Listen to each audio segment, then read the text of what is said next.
And welcome, Dr. Fox. Thank you. I just want to make sure that you're seeing like the main screen and not my notes or anything. Is that? I see the screen, yes. That looks good. Okay, cool. Yeah, so I'm Leora. Nice to see, hear, talk to all of you today. Yeah, I'm in Albuquerque, New Mexico. I've been at HDSA for about 3.5 years now, I think. And I was in the New York City office until pretty recently, when I moved out to Albuquerque for my husband's academic research job.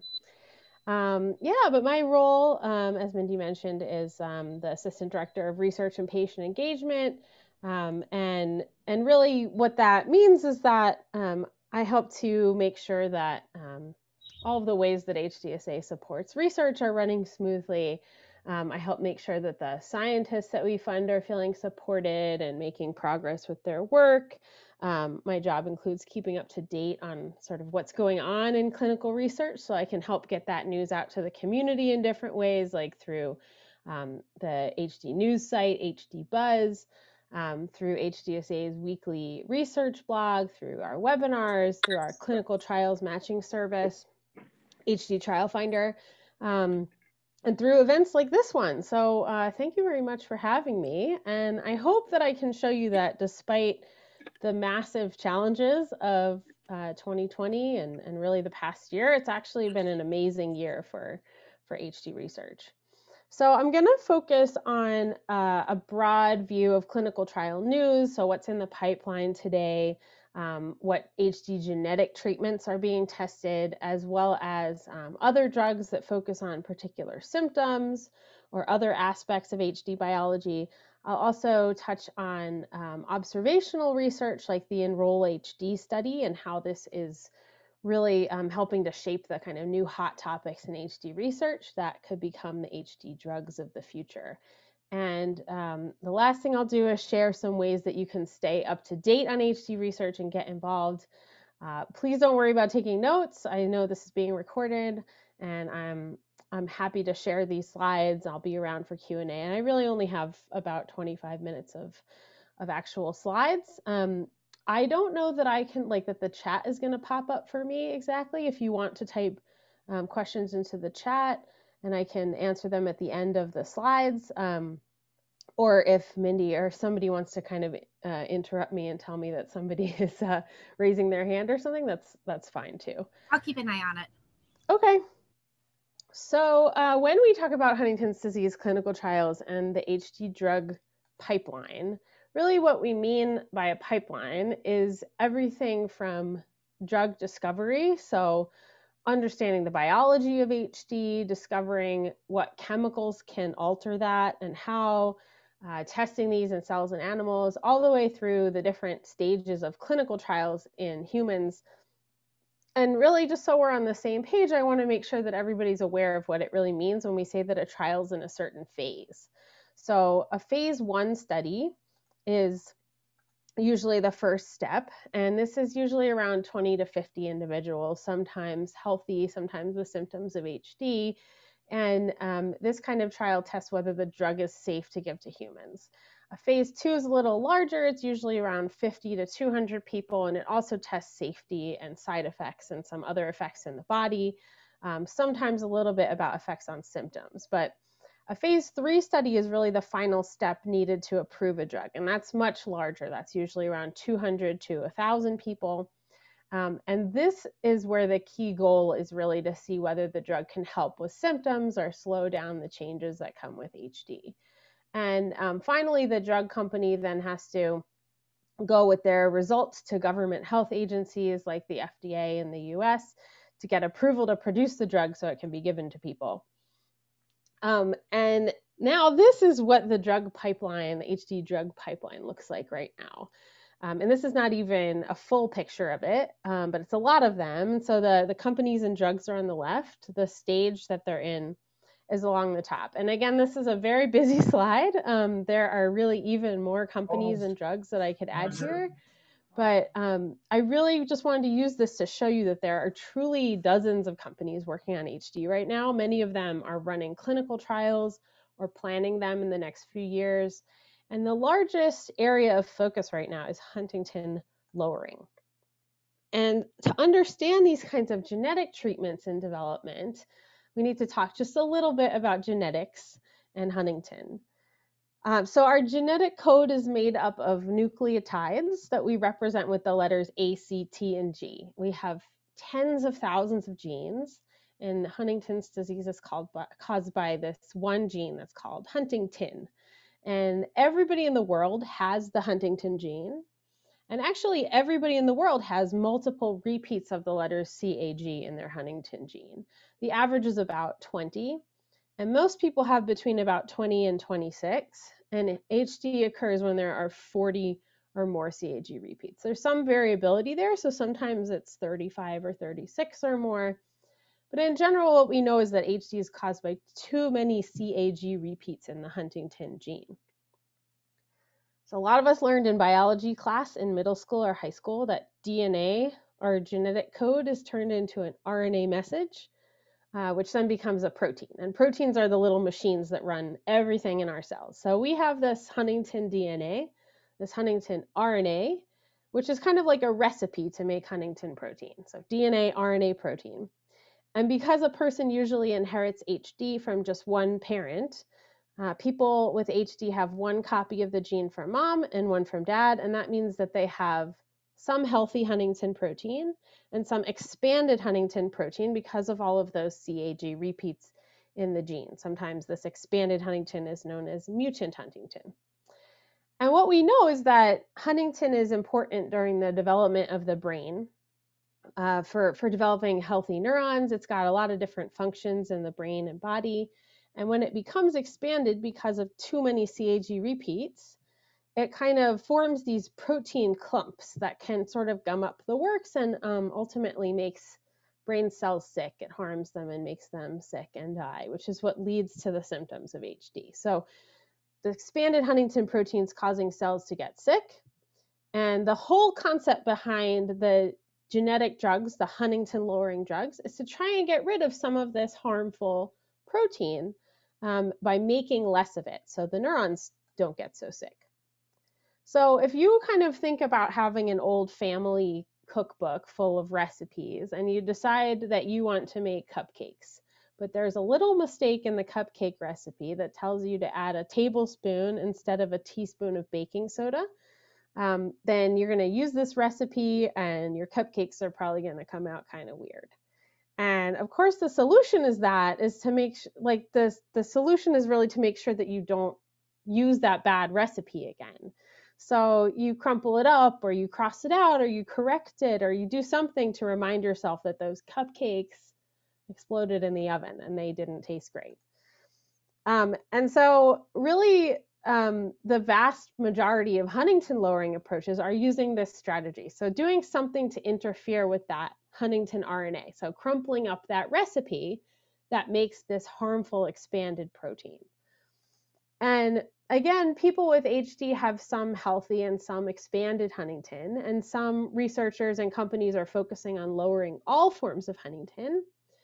And some of them are focusing on lowering just the expanded form while trying to leave the healthy form intact. And in general, how this works is that the drugs are designed to stick to a part of that huntingtin recipe, stick to the RNA, and they either trick the cell into kind of not using or destroying that recipe because it's not readable, or the drug might cause the recipe to be chopped up. But really, in general, the goal is to stop the brain cells from using that recipe to make the harmful huntingtin protein. And clinical trials right now are testing first whether this is safe and whether it actually works to lower huntingtin in humans. And second, whether this could actually slow or stop the progression of HD. And this is another really crazy slide, but these are really just some of the companies that are working on huntingtin lowering. And this is, super busy and jargony. But here we have all these different companies, different types of drugs that they're working on, different things that they're targeting in the body, different ways of getting the drug to the brain and the body, and different stages of development. And really, I just want to emphasize here that there is just unprecedented activity in the pharma industry around creating the best genetic drug for HD using lots of different kinds of approaches. So we're very excited to see lots of different companies being added to this all the time. And there are a few studies that are already in clinical trials. There are 2 companies testing what are called ASOs, which are genetic drugs delivered by spinal injections. So Roche, Genentech, and Wave are both using this approach. uniQure is testing a gene therapy delivered by a one-time brain surgery. And both Novartis and PTC Therapeutics announced pretty recently that they're going to be testing an oral drug. So the idea of a pill that you could take to lower Huntington is kind of the holy grail. But I want to summarize the latest news about each of these ongoing clinical trials in people. So Roche, which is known as Genentech in the United States, is testing their Huntingtin lowering ASO, which aims to lower the amount of total Huntingtin, both good and bad. And they're conducting a phase 3 trial right now. This is called Generation HD1, and this is the therapy that's probably furthest along the HD drug pipeline right now. There are nearly 800 people participating at more than 100 sites in 18 countries. And this trial, it really recruited in absolutely record time. So Roche has shared with HDSA that it was their fastest recruiting trial ever. And I don't mean like, that it's a fast recruiting HD trial or rare disease trial. I mean that in the history of this huge company, it's the fastest that any trial has ever recruited. And that really speaks to just the strength and the engagement of this rare disease community. So everybody in this trial is going to participate for 2 years. They receive spinal injections and different kinds of evaluations at study visits every 2 months. And Roche recently announced that they expect to be able to share the trial results by 2022. And this trial is really the test as to whether this drug can help slow down the symptoms of HD. And we don't know the answer to that yet, but we are hopeful. Now, Wave Life Sciences is conducting 2 trials of 2 ASO drugs with monthly spinal delivery. And these trials are called Precision HD1 and Precision HD2. And both of these are testing their ability to lower harmful Huntingtin while keeping healthy Huntingtin intact. And this is really what distinguishes Wave's approach from Roche's approach. But because of the way they have to target just the bad Huntingtin, both of these drugs would only work in a certain percentage of people who also, around 70% of people with HD, also have a particular feature in their HD gene, which is like a spelling difference between the 2 copies of Huntingtin from mom and dad. And so late last year, actually, I guess it would have been in 2019, Wave announced their initial results of these studies. So far, they've been safe and well tolerated. They seem to be showing promise for lowering Huntingtin, but they did decide to add a higher dose group of participants. And we're actually expecting the full results from both of these studies within the next few weeks, sometime in March. So we also know that Wave is planning a 3rd study, which would increase the percentage of people that could receive this kind of treatment. So now I want to talk a little bit about uniQure, which is working on the first ever gene therapy trial for HD. And gene therapy is the idea of actually putting genetic material into a person's cells to treat the genetic cause of a disease.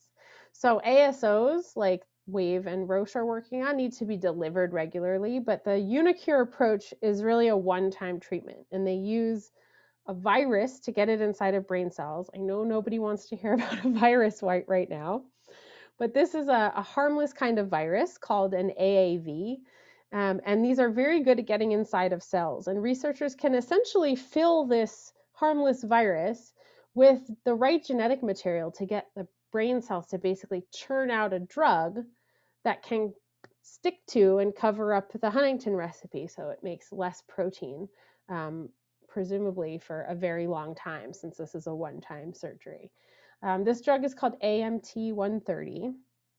This is a very small safety trial. There are about 26 people involved. They're moving extremely slowly and carefully because it's really unprecedented. There have only been 4 patients so far who have had this surgery. And because there were no safety issues, they waited 3 to 6 months to see if there were any major side effects from the surgery. And when there weren't, uniQure was actually just cleared a couple of weeks ago to continue moving forward with another 6 individuals in this study. So they're moving slowly and carefully, but it's a very exciting gene therapy trial.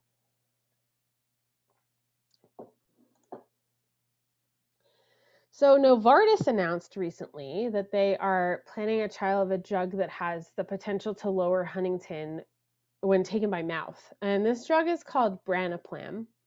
And it was actually developed for a disorder called spinal muscular atrophy, which is usually fatal in young children.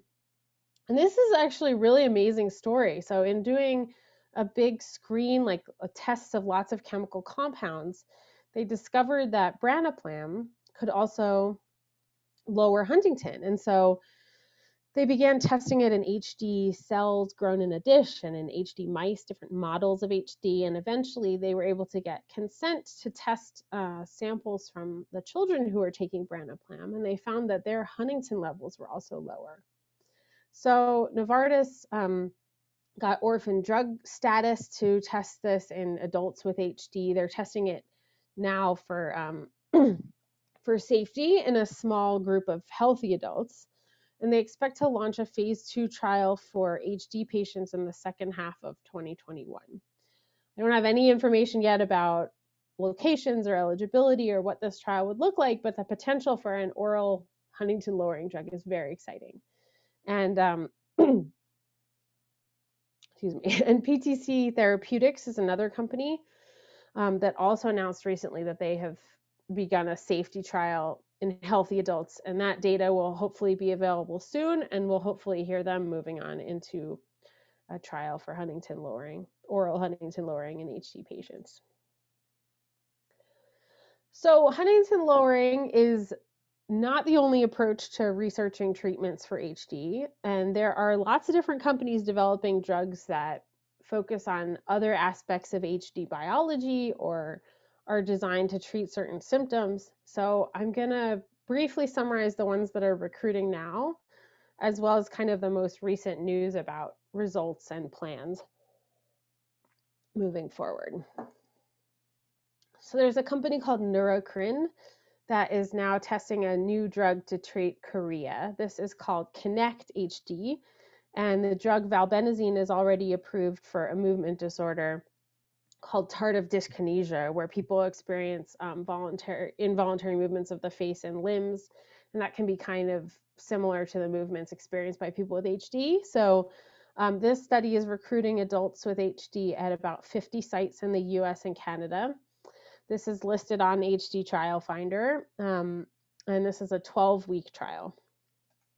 There's a company called Annexon that's conducting a small phase 2 trial of their drug. It's called ANX005.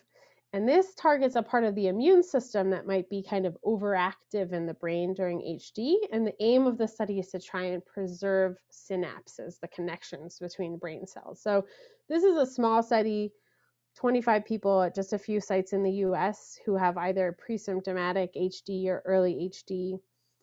It's an open label study, so everybody involved receives the drug. It's about 10 weeks of treatment, and then there's follow-up for 6 months. And HDSA was particularly excited about this trial because we supported some work through the Human Biology Project that eventually led to the creation of this trial. So that was a really exciting way that HDSA is making an impact in the research space that's truly moving towards actual clinical trials in people. There is also a company called Prelenia that's doing a big phase 3 trial of a drug called predopidine. And this drug was tested in a phase 2 trial a few years ago, and it didn't meet its key goals, but the drug was safe, and it did show some promise in helping people with HD to maintain their daily functions. So this is a larger and a longer trial. There are going to be 480 people in it, and these folks will take predopidine for 18 months to see if it can help when given for longer. We also had some news on this past fall and winter about trial results from completed studies. So Azavan Pharmaceuticals has a drug called SRX246, and they're testing it to see whether it can help people with irritability and aggression in HD.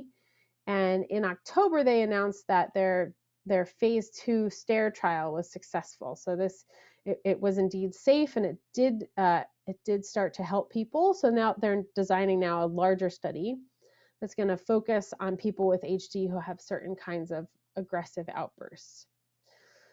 We also heard in October that Sage Therapeutics successfully completed a very small safety trial of a drug called Sage 718 that's meant to combat cognitive impairments in HD.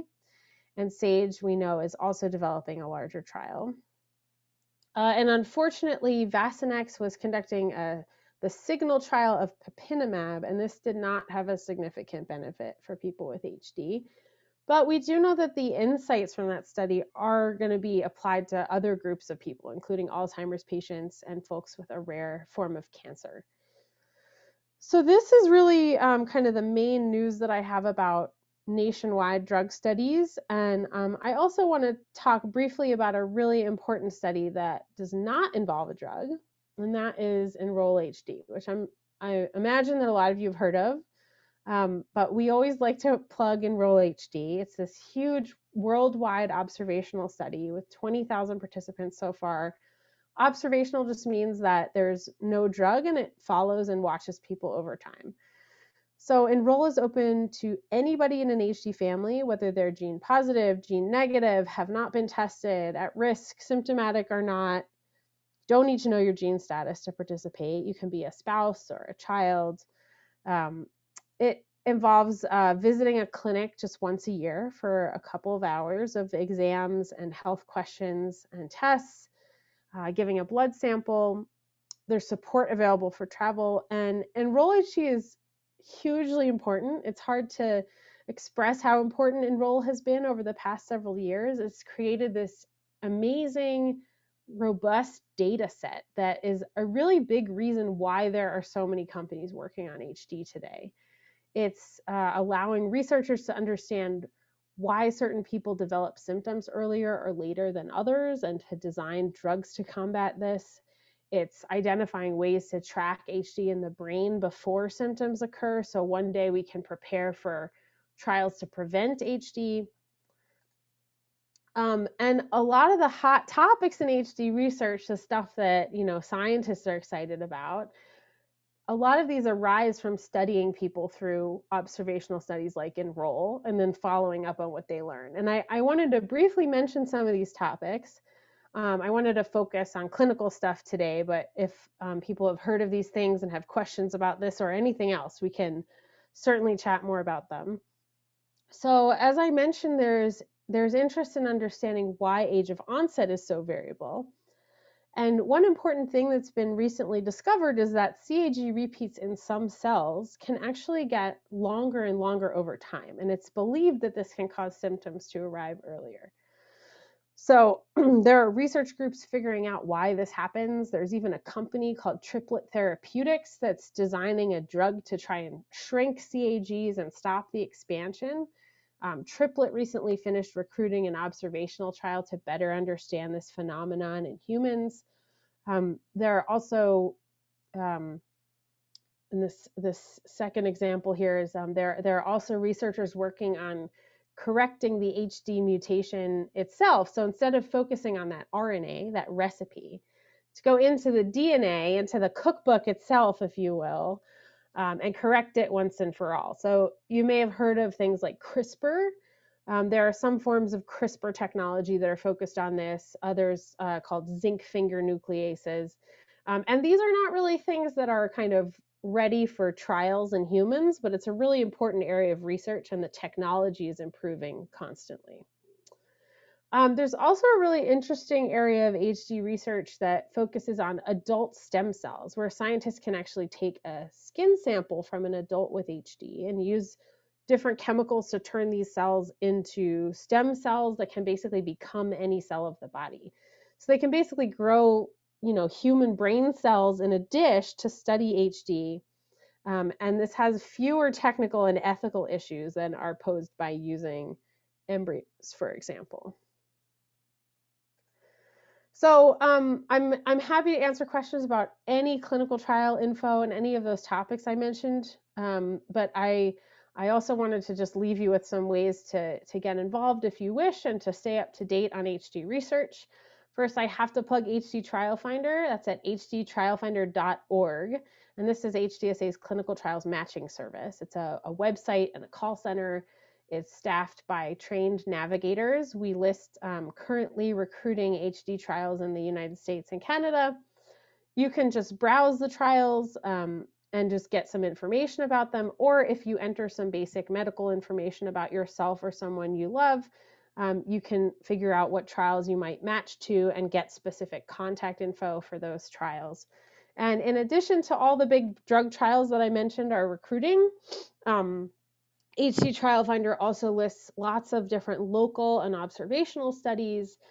So everything from, testing a new kind of brain imaging method for HD to trying a physical therapy regimen to signing up for brain donation and much more. So these studies are also really important for supporting research, for supporting care. And they can also help people develop relationships with the teams and the experts that are involved in HD research and committed to HD research, which can make you, more likely to join a big drug trial in the future. I'm just going to plug again some ways to stay up to date on HD research. hdbuzz.net is a site where scientists write about HD research in plain language. HDSA's news feed and Facebook page, you'll find updates on research. Our research blog, I do a sort of a weekly roundup of stuff that's going on in the news and in HD research. Again, I encourage you to check out enroll-hd.org, hdtrialfinder.org. And yeah, I just want to thank you all for coming today. And I always like to emphasize that, clinical trials and HD research in general, it really has to be a collaborative effort between researchers and the community. And the better informed we all are about what's happening, the more our voices can be heard. So, whether or not you or somebody you love can actually participate in a clinical trial, this kind of research learning is really a form of advocacy. So thank you very much for your time and your attention. And I'm happy to hang out and chat and answer questions. Thank you so much. And I was wondering, one thing that came up prior to this morning that somebody was asking about was if there's any research related to COVID-19, the vaccine, and Huntington's disease. Yeah, that's a really good question and a really important one. And what I'm going to say is get a COVID vaccine. If you're offered one, there is no research to suggest that anyone with HD responds any differently than someone without HD. There's a lot of evidence to suggest that if a person with HD, especially advanced HD, gets COVID, that it can be very, very bad. These vaccines have been proven safe and effective. There's actually a really wonderful article on HD Buzz that just came out the other day about like different, expert HD doctors talking about why it's good to consider the vaccine. I know that like Ed Wild, if you're familiar with the famous Ed Wild, who does these funny research presentations that I could never live up to. He has been vaccinating people, day in and day out, and he is really a big advocate for the vaccine. So, oh, I lost you. There we go. Sorry. Yeah. So it's totally safe for people with HD to get COVID vaccines. There hasn't been like a specific trial in people with HD, but we know that the alternative, getting COVID, is really bad. So that's what I'll say about that. I know there was another question. I think somebody had a question specifically about brain donation, and I won't, you're welcome to elaborate on that if you are comfortable with it. But the question was really like, was that somebody was told that their loved one was too old or too far symptomatic to donate, and I believe that was a question about brain donation in particular. And that's not something that I have heard specifically before. My understanding is that if a person signs up to be a brain donor during their lifetime, they can put a lot of things in place where, like, once their death is reported, they can work with the family to quickly make that happen. So I know, and I'm going to forget the URL, but it's like braindonationproject.org, and I'm going to look it up right now. It's braindonorproject.org is a great way to sign up for that. And there have been some HD specific donation projects, but everything that goes through the Brain Donor Project also goes specifically to HD research. So that's a really easy way to sign up. There was also a question about psychedelic drugs in HD. Yeah, so I think the question was sort of in response to watching something about how some psychedelic drugs like and I'm gonna forget what they were specifically, maybe mushrooms and it's some ayahuasca, that's it. I always mess up that name. That was helpful for some sports injuries, like for like chronic encephalitis that was caused by like football injuries, etc. There hasn't been any research on there haven't been large research studies on any psychedelic drugs in HD. I'm not a medical doctor myself, but I know that certainly no medical doctor is going to recommend for legal reasons illegal drugs. I know that anecdotally there's a lot of people who use different forms of cannabis within the HD community and have varying levels of success with that kind of psychiatric treatment. But again, that has to be done very, very carefully and with the knowledge that it has not been tested in people with HD to the extent that we can really ever recommend it. So yeah, there hasn't really been any research on that in HD.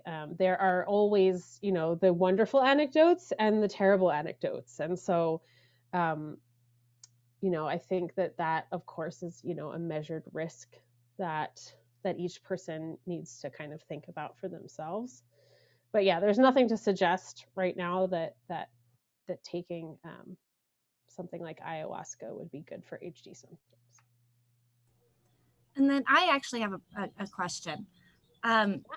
So a lot of the trials that are going on right now are for people that are either pre-symptomatic or early symptomatic.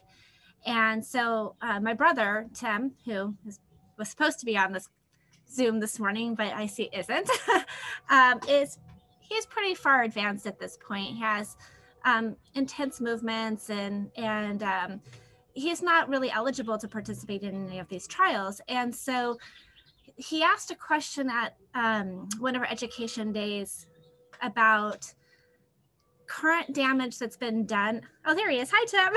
That's been done to a Huntington's brain and whether or not damage that's been done can be repaired or reversed. And I think the answer was no, and that there was no trials or research related to that at all going on. And so I was wondering if you could speak to that. Absolutely. So there are no human trials right now that suggest that we can reverse brain damage that has already occurred. And in fact, the goal of large studies like the phase 3 generation HD1 study by Roche, really the goal of that study is to see if we can slow or stop progression rather than reverse it. However, in many of the animal studies that preceded all of this human research, mice that were pretty far advanced in their, symptoms, and again, this is mice, did show some improvement. So there is hope there. This has never been tested before, right? We've never seen a long trial of this. The initial trials were safety trials. We only saw what happened when the drug was given for a couple of months, right? So there's some hope there. I don't think it's like a definite no, but we do know enough about the brain to know that it's difficult to reverse certain kinds of damage. As far as the populations that are involved in these trials, and it's, it doesn't help emotionally for me to explain this, I think, but like the reason that people with very early symptoms, or maybe even pre-symptomatic from like a clinical perspective, the reason that those folks are chosen for these trials, and for almost all trials right now, is because that's a point where you can measure change very easily. If somebody has advanced symptoms, and often, one day they're doing great and another day they're not doing so great, there's a lot of variability in people who have more advanced symptoms. Whereas with earlier symptoms, it can sometimes be a little bit more steady, and we have a better sense medically of kind of how they're going to progress over a certain period of time. And so it's really those people involved in the trials, because the trials are designed to see whether a drug works as efficiently and quickly as possible in a population that's very similar to one another. That doesn't help when you're faced with, there's nothing for me out there, and I know that, and it's really tough. But really, the hope is that once these trials move through all their stages as quickly as they can, that then those drugs will be available to a wider population of people with HD. So, yeah, I think that's pretty much all I can offer in kind of that realm. But I also know that the companies that are working on this, Roche, for example, is working on lots of different aspects. They have like a team of 100 people just working on HD, right? And they're thinking about this, right? They're thinking about like, how do we plan trials for people with juvenile HD? How do we plan trials for people who are not able to care for themselves? How, like, they're, it's kind of in the works. But the first step is how do we best and most quickly measure this? Let's see. I haven't opened the chat yet. Doug has a question. Just nice comments. Well, thank you. Yeah, please. Hi, Doug. Hi. In regard to brain donation, a couple of years ago, through HDSA, they were supporting the Harvard Brain Tissue Resource Center. Is that connected to braindonor.org? Because I saw where that's located in Florida, where the Harvard Brain Tissue Resource Center is in Boston. Are they two separate companies, or is it the same? Yeah, it's a good question. So the Harvard Brain Tissue Resource Center is kind of a central bank, but there are lots of different locations around the country that have the ability to kind of prepare and store the tissue in ways that it can then be, safely shipped and used by different researchers in different places. So they're not the same thing, but they are kind of connected to one another, and it depends on the location of the person who is donating. So the Harvard Center was doing this like specific project called HD Legacy, which they're having some kind of like, yeah, I mean, it's totally non-scientific. I'm sure it's like some political and institutional issues around like getting the proper approvals for it. But so we've been telling people to go to the Brain Donor Project, but both of those kind of feed into a whole network of researchers around the country, and they're not the same thing, but basically any way that you sign up beforehand to do this is going to be great for kind of like getting you into the system and making sure that something can happen upon death. I've got some concerns because we signed up before COVID, and I don't know how COVID's going to affect this because someone actually has to witness the death, and then it's got to be called in. They've got to travel from, it's got to be harvested and in and frozen within 24 hours. Right. And with flight restrictions and whatnot, I don't know how practical that's going to be. And I'm wondering, should I kind of scrap this and go through braindonor.org if they have a facility that's closer? I mean, right now I got it set up with a company locally that will actually store the brain and has the tools in the facility to harvest it. So that part is in, but what I'm concerned about is getting it to the brain bank within 24 hours. Because I see what you mean. And I think, I don't know that I can speak to that level of kind of the inner workings of the system, unfortunately.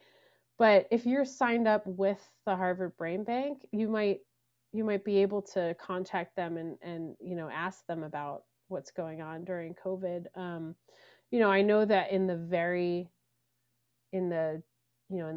stages where there were really lots and lots of people passing away every day, that there were, the research was kind of took a lower rung, but that I've heard is not so much the case anymore. But yeah, the specifics of the timing, et cetera, is, it's every case is going to be individual. So you might want to reach out right. and see if they have any info about that.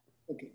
And I was just asking behind the scenes, the Brain Donor Project link is on the national website for HDSA. If anybody is interested in learning more about that, you don't have to save the information from the chat. It's going to be on the national website.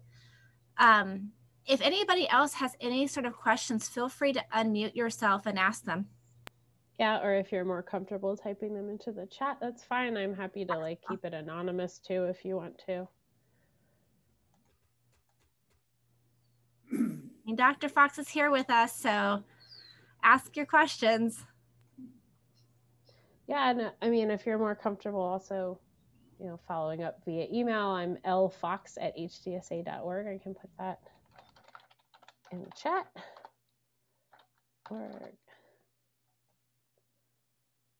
I've got another question. In regard to the Generation HD1 clinical trial, I know it's going to end in 2022. Realistically, in your best professional guesstimate, how long, and let's say everything is, the results are what they expected, how long will it take to get that drug on the market?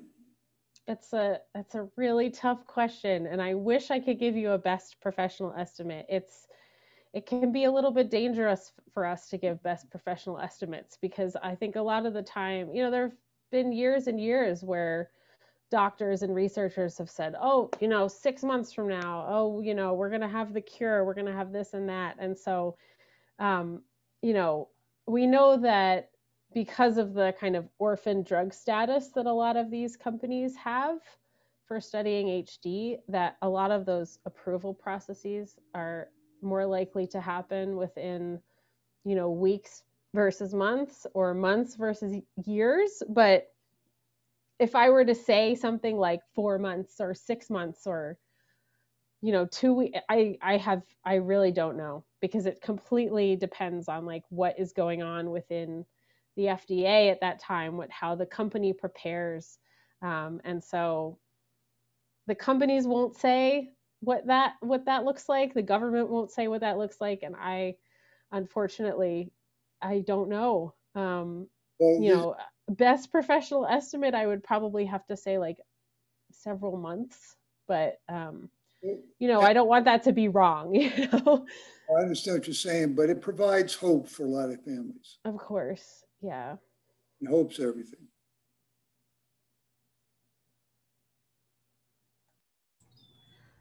Okay. Any other questions?